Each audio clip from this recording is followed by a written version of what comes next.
Namato Ratanatayasa. May I pay homage to Triple Zem, the Buddha and Dhamma and the Sangha. My respect goes to my parents and my teachers.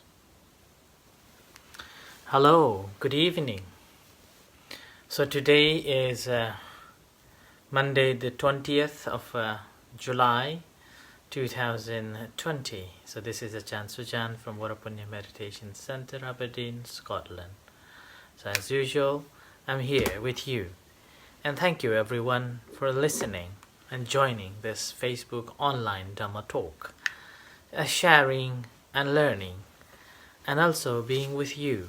Some of my reflections I'm sharing with you for good and a benefit of you all.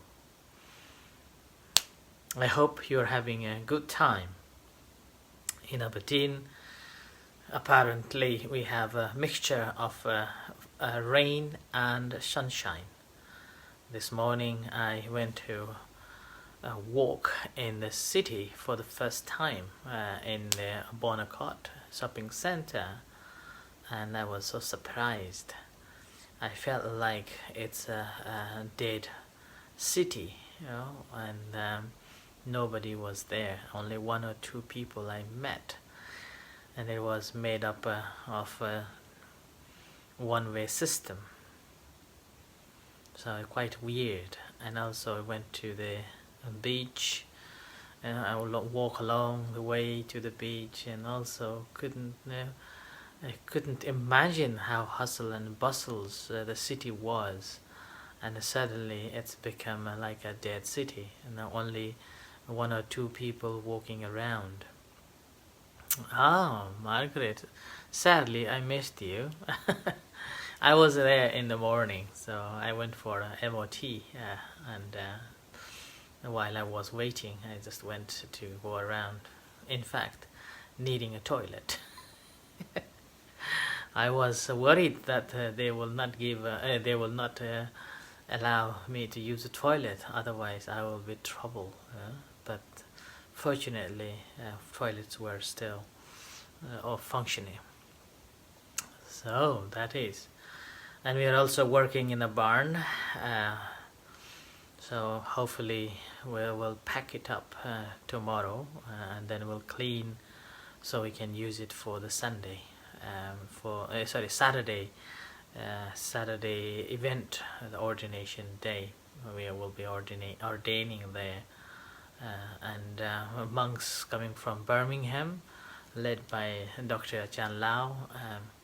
Initially, we were planning to accommodate them, 6 monks and 2 lay devotees, at the center, in our center, but they have said that they would like to stay in a hotel, and now 4 hotel rooms are booked for 2 nights, and they are coming on a Friday evening. So it will be Friday evening they will be arriving, and our ceremony will be in the morning. So there is a special ceremony to be done before the ordination ceremony, and that is the designating the area as a sacred place for the ordination, which requires a few monks to do that. And so before the ordination ceremony takes place, we will have this special ceremony. Only the monks will be performing that ceremony to make that area, designated area, to be a place purified for the ordination ceremony, which we are going to do. Before, probably on a Friday night or early morning on a Saturday before the ordination. Without done that so-called Sima, or this is the temporary Sima, without the Sima designating or consecrating, we cannot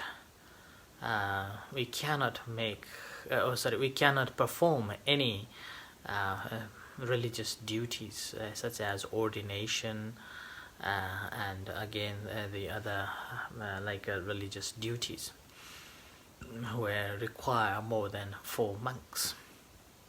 So that ceremony we are going to do either on a Friday night, depending on the monks' tiredness and how early they will arrive. So this is just bits and pieces from the center would like to share with you. So today we have put all the plaster boards around the walls, so we can use that now, and now just need to clean it up and dust free. And we'll put the carpets on and we'll be ready to use it, and hopefully weather is going to be good. And meantime we're going to put the tent outside in case of a rain, like that. So this is a couple of minutes just telling you what's going on and what's happening at the center. One story you may be surprised to know that ordination is one of the special day, and it's like leaving the holy life, so leaving the homeless life to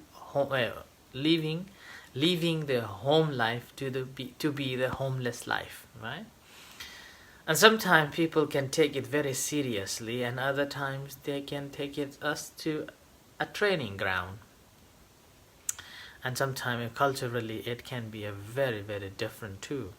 So ordination in Thailand taken as very meritorious, and everyone must do once in their lifetime. So all the Buddhists, boys or a man, should become a monk once in their life, and even in Myanmar. So, but here, whereas in Sri Lanka, ordination taken as in different levels. So one who is going to be ordained as a monk, should ordain for a life. And the second, whoever is coming to be a monk, mostly they are kind of failure in their lives, so they become a monk, or they do not want to do anything, or lazy, and then they become a monk. And that sort of a perceptions is there too, whereas in my understanding, if only the lazy people and failures become a monk, then probably I am also lazy and a failure in my life. But I would say Buddhism has given me such a wonderful opportunity to expand my understanding and understanding the society, and I wish I can be a lazy, sleeping until 12 o'clock, or waking up and have a lunch and then go back to sleep, or play games and listen to musics and watch the tellies and Netflix or something like that. So wish I can do that. But as a monk, we cannot. Somebody asked me, why do you have a TV, this television? And we have a television, but I don't know how to function it. So occasionally we would turn it on, but we normally do not turn it on. It's just there. I like that. So, and then in terms of the laziness, and we wake up 5:30, and get ready for the chanting, and after chanting do another meditation, and and then after meditation again doing the houseworks, and basically we don't have time much, so Colin is right. So we have 227 reasons to be a monk, right? Like that. So anyway, this is just a gossip. Monk's gossip. Just explaining what's going on and what is, like that. So, but anyway, so becoming a monk is not that only for the lazy people or failures, okay? Probably there are people who feel like, hopeless in their life and do not know what to do, and at least they can join the temple and stay in a temple. They don't have to pay the mortgage, they don't have to pay for the bills, like that. But if you are a monk and an abbot like me, then you need to worry all. You need to worry about the bills. You need to worry about, income and expenditure, and you need to worry about contacting the people, talking to the people. Basically these all the works that you have. As an abbot, I do have those responsibilities too. Like that. But if you are just a one-off monks living in a temple, then it's a free, sort of like that. But when you come to the temple, it's not free. There are so many things to learn. There are so many things to do, and there's so many things to practice.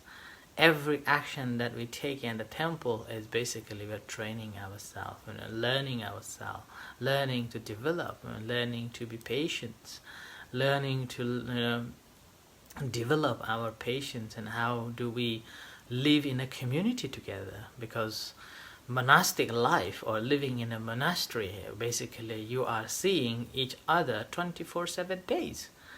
You won't see only during the time when you go to sleep. The rest of other time you're seeing each other so much, which is the cause that may bring the conflicts, misunderstanding. Now you can see, since the coronavirus, all the family members have to stay indoor and living together for 24/7 days, and as a result there have been so much domestic violence, and there are so many reasons that people are divorcing. And I think on this issue I have spoken so many talks, so many nights on it too, that how many domestic violence has developed and increased within 2 months of a lockdown in the UK, and how many sexual abuse happened, and also the amount of people divorcing has also increased too. And as you are living only for certain days, certain weeks or month. But living in a monastery, you're living for a life, or as long as you're living in a monastery, you're living with other people, and they are not your relatives. They are coming from different culture, different background, different knowledge and sort of things, and you have to learn to deal with them, make peace in differences, right? And it's like try to make peace in so many different environment. And that's why living in a monastic life is not easy job. Okay, not easy job. And you may think that being a monk is so easy, nothing to do, wake up, chanting, meditate, and cool. No. I know. When you really become or come to live in a monastery, then you will understand that waking up early morning is such a great pain. And so many people feel that, even complain to me that, Achan, why don't you do the chanting after breakfast, which is after 8 o'clock?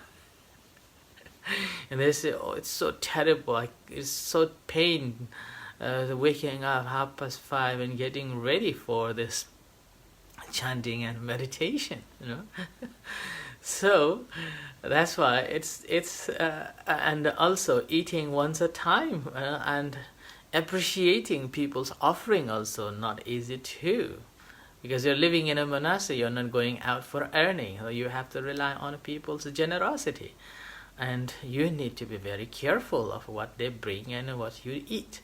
Sometimes you get a good food, other time you don't. And again, doesn't matter whether that food is good or not good. You need to appreciate their offering, appreciate their time, their effort, their bringing food and sort of things. And this appreciation is not easy too. Yeah?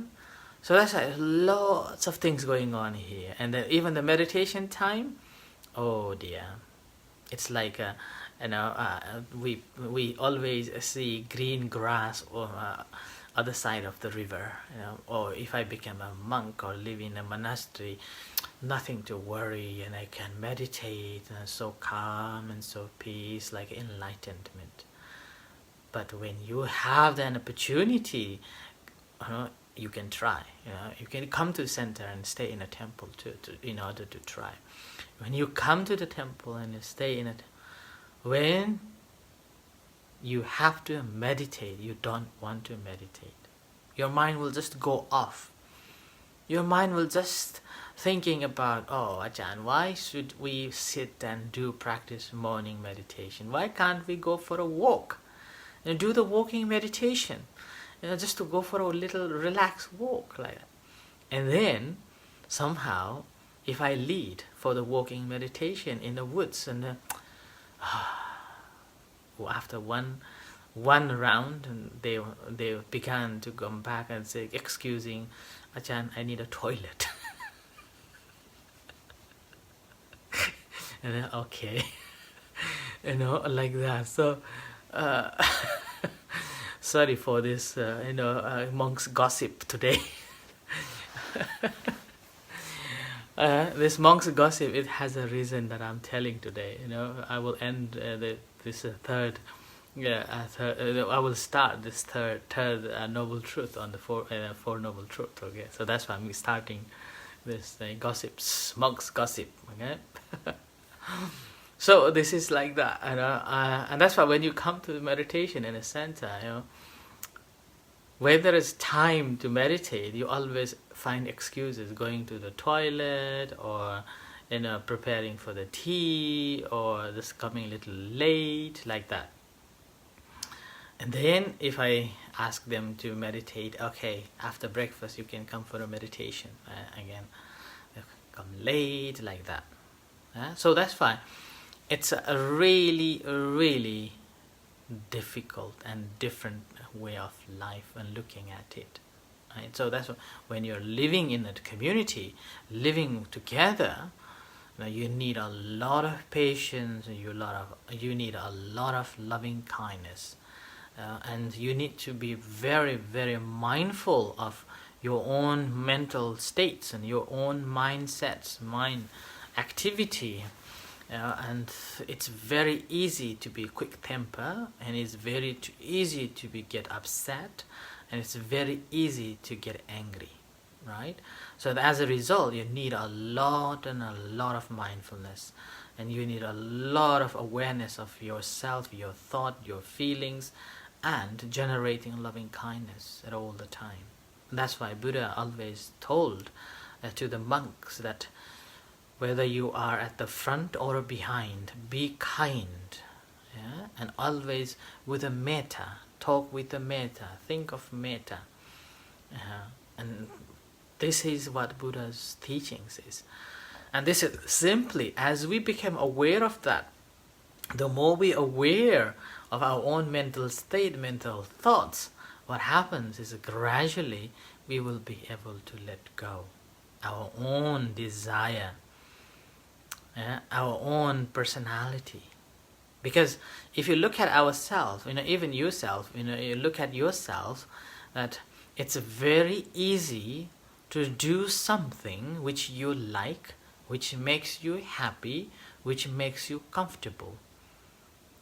And then if you think in another way, if you're doing something that is good for others, it's not easy. We always put our self at front, that I should be getting good, I should be having better, I should be living in a good state. Doesn't matter who other people, what they are, on which station or which way they are living. We simply do not project this empathy and sympathy. And that sort of this desire that we generated, due to this I-ness and my-ness, and always want others to fulfill our desire, always other people to make it happen for us. And as a result, what happens? We began to complain about the people, and we even expect from the weather. We expect from the weather that, oh, wish we could have good weather today. Oh, wish we didn't have the rain. Oh, wish it's so much sunny today, like that. Nature is such. It's a conditioned world. It won't happen like that. Yeah? And so, the practice of this Four Noble Truths is basically what we will be able to recognize is these states, and able, mindfully able to let it go. So, the third Four Noble Truth, known as Nirodha, is basically learning to let go. And there are 4 ways of letting go, in which I will speak over the following days. Yeah. So that's what. And this letting go is basically not that we want to let go because we don't want it. It is not that we want to push it away and replace with something else. Not like that. And this is the cessation of the suffering. Yeah? So now this is the happy part, or kind of a positive part. So dukkha, the suffering, the first noble truth, is basically a suffering part, and which has got the cause for the suffering that we were discussing. And now the third noble truth, which is the nirodha, or in a general term, it's a happy or happiness. Opposite of the suffering is a happiness. And so we will discuss on that happiness. And happiness is basically letting go. And then last night someone asked me that, how can we be happy? And then I think it has been on social media for a long time. And there is a cartoon saying that a man comes to ask a monk, saying, I want happiness. And then a monk simply delete, I want. So the remain is simply happiness. So there is I, which is me, the personality view, and this is me. And as I said, we want them, or we want even the nature, people, anything, fulfill our desire. So I, and the want is a desire. So basically, when we eliminate this I-ness and then a desire, that is a happiness. Yeah? So letting go of ego, personality view, this is me and mine, and then the want, the desire, and what remains is happiness. So I think this cartoon is really, really interesting cartoon. Someone has created and reposted on a social media. I really like that picture a lot. Yeah. So that's why this happiness basically is a path itself. Yeah? Happiness is a path itself, and basic difference is that the happiness won't last long. It is also conditioned. Yeah? It is also conditioned. And the very moment when we know that condition, called the sankhara dhamma, the conditioned things, and that moment what happens is we already began to be happy, because there is a great deal of acceptance. And this acceptance is basically, okay, this is. See, it's easy to be happy, then then harder to be suffering or unhappy. Unhappiness needs a lot of stimulations, a lot of things to put it in. Whereas happiness, you don't have to do much. All what you need is accept. That's it, done. You will be happy. That's it, and you're happy. We become unhappy simply because we want this, we want that, and then we want to replace from one to another, hoping to be happy. Yeah. So basically, we want to eradicate our problems and our suffering by replacing another, and that's how we are multiplying our suffering more and more. more and more. Whereas the third noble truth basically is not about replacing from one to another, but simply knowing that existence and then letting it be, letting it go. And that's how we begin to know the cessation, the Nirodha. So from tomorrow I will be explaining on this Nirodha, or the end of the sufferings, or in a simple term, happiness. So for today, I just give you this monk's gossip on different topics, and just give you a background and how to move into this third noble truth. So I end here with this reflection. In a few minutes time we're going to have the chanting and guided meditation. You're most welcome to join with us. Otherwise, we'll see you tomorrow for the talk. And thank you everyone for your generous donation towards the ordination ceremony, and as well as utility bill, and also David and Lena and Paul for the donation towards the barns, beams and floorings. So with this, may you all be happy and peaceful. See you shortly. Thank you. May the Buddha bless you. Sadhu.